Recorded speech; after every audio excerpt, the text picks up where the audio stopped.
Hey, everybody. Okay, so we're going to move on with Greek Myths Volume 1. And today we have the story of Atalanta and the Golden Apples. Atalanta, the mysterious huntress who caused such a stir in Calydon, was as strong and fearless as she was beautiful. And this was no wonder, for although she was a princess, she had been brought up in the wild. Her father, Prince Iasus of Argos, had wanted nothing to do with her when she was born. For many years, he had been longing for a son to be his heir, and when he heard his newborn child was a daughter, he told a servant to take it to the hills and leave it there to die. The servant was a kind hearted man with children of his own. He wrapped the tiny baby in the folds of his cloak and set off up the hillside and into the forest that lined its slopes. "Let's leave you in a sheltered spot," he said, nestling the little bundle in a hollow among some tree roots, "and may the gods take care of you." His prayer was answered, for the huntress goddess Artemis found the sleeping baby and sent a she bear to look after it. The bear licked the child, lifting it gently in its mouth, and carried it to her cave to join her newborn litter of cubs. It snuggled down among them and sucked its foster mother's milk just like its bear brothers and sisters. Some weeks later, a party of woodsmen came across the bear suckling her cubs at the mouth of her cave and saw there was a human child amongst them. "This will never do," they thought. "We must rescue it and give it a proper home." Too wise to rob the bear directly of her young, they waited until they found the cubs untended and took the baby girl away to be cared for properly. So Atalanta was brought up among country people who tended their sheep on the hillsides and hunted in the forests. She loved this sort of life and was outdoors in all weathers. The bear's milk had made her so strong and fearless that everyone treated her as a boy. She handled weapons and hunted with the men who thought of her as an equal. When she grew up, they could not fail to notice she was beautiful, but none of them would have dared to speak to her of love. They knew she despised such nonsense. Love never even entered her head. Her scorn for love was highly pleasing to the goddess Artemis, who had been keeping her eye on Atalanta since the day she found her in the forest. Artemis detested lovey-dovey behavior and severely punished any man bold enough to admire her beauty.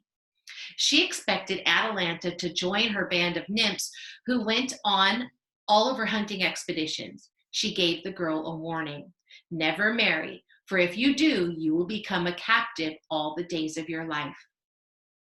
Atalanta was perfectly content to follow that advice, but events did not let her. She had created such a stir in Calydon that news of the fearless unknown huntress reached the court of Prince Iasus. He sent officials to find out more about this stranger who had appeared out of the wilds. Bit by bit, they pieced together the truth, and father and daughter were reconciled.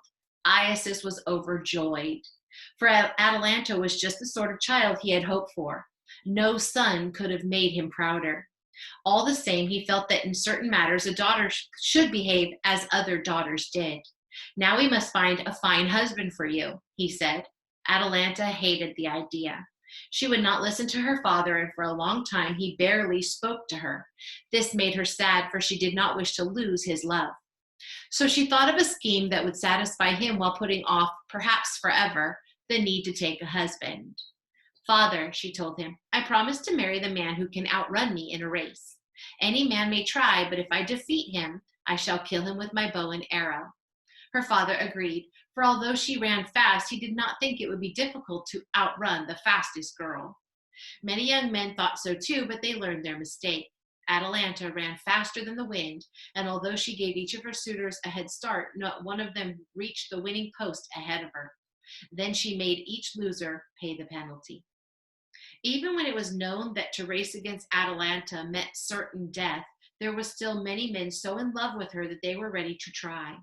A young man of Argos called Hippomenes heard of them racing to their deaths and could not believe that anyone could be so stupid. "I would not risk my life for a woman," he declared, but he had to admit that he was curious to see what she looked like. And when the next group of hopeful suitors came to race, Hippomenes was amongst the watching crowd. When he saw Atalanta dart forward, he felt as if he were already shot through the heart by her arrow. Any risk seemed worth taking to win such dazzling beauty. Despite his previous wise words, Hippomenes knew that he had to run the race. He was still sensible enough to know that trusting to his skill as a runner would be useless. He needed help and prayed to the goddess Aphrodite to come to his rescue. As goddess of love, she seemed a good choice, for she certainly could not be pleased by Atalanta's attitude to it. Indeed, he was right, for Aphrodite listened sympathetically and gave Hippomenes 3 golden apples.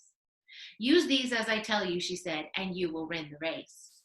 When Atalanta saw Hippomenes' eager, handsome face at the starting post, she felt such a liking for him that she hesitated. Do you mean to run or not? Said her father. The crowd is waiting. Then Atalanta brushed such soft-heartedness aside. She sprang from the starting line and was soon level with Hippomenes, despite his start. As he ran, he rolled one of the apples fast along the ground ahead of her. She saw it gleaming and paused to pick it up. In the same moment, Hippomenes shot past her, straining every muscle to keep ahead. All the same, Atalanta had overtaken him before the halfway mark. Hippomenes rolled the second apple in her path, and again, though she could not say why, Atalanta felt she must have it. As she ran aside to get it, Hippomenes passed her again. He was in sight of the winning post when she sped by him again, and in desperation, he threw the last apple. Despite herself, Atalanta stopped. Aphrodite's fruit seemed to beckon, and she must have it. As she stretched her hand to the apple, she heard the crowd cheering. Hippomenes had won the race, and she was his. So Hippomenes and Atalanta were very happily married. He knew better than to try to tame her wild ways, and she was grateful to him for that. All would have been well if Hippomenes had not been so wrapped up in his new happiness that he forgot to thank Aphrodite, who had brought it all about. The goddess expected offerings and incense to be placed on her altar and poems sung to her in her praise. When these did not appear, she was angry and went to consult Rhea, the mother of the gods, about a suitable punishment. Rhea turned Atalanta and Hippomenes into a pair of lions and harnessed them to her chariot, which ever after they were forced to pull. So Atalanta became a captive for the rest of her days. Just like it was foretold, right? Okay, let me show you the pictures. Here is I have to share my screen.